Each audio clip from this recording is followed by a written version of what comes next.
আজ ছিল আমার মেয়ের ভাঙড়ের লাস্ট পরীক্ষা, আর আমি পরীক্ষা দিতে নিয়ে গিয়েছিলাম, কিন্তু আমাদের পাশে থেকে একজন যাচ্ছিল ওই সবজির চারা কিনবে বলে নার্সারিতে।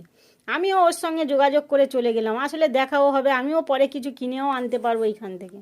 যেহেতু ভাঙড় থেকে কাছাকাছি ছিল, এটা কাঁঠালিয়া মোড় থেকে গিয়েছিলাম আমি একটু ভিতরে। আর এই যে দেখো বিস্তর জমি জুড়ে কত সুন্দর সুন্দর চারা এখন দানা দিয়েছে, কত উন্নত মানের ধান টান এটা সেটা রোপণ করেছে। যাই হোক, আমি তো প্রথমবার গিয়েছি, আমি দেখে অবাক।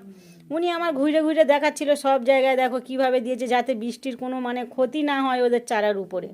এরা কোনো ফুলের চারা চারায় না, শুধু সবজির, বিভিন্ন ধরনের সবজি, পেঁয়াজ, রসুন, সব উন্নত মানের জিনিস এইভাবে ফলায়। ইতিমধ্যে বেগুন চারা তো অনেক বিক্রি হয়ে গেছে, আর এই যে দেখো একদম শেষাগত। আর ওই ক্যাপসিকামগুলোও কিছু চারা বিক্রি করেছে, আর এই যে দেখো ক্যাপসিকামের চারাগুলো কত বড় হয়ে গেছে।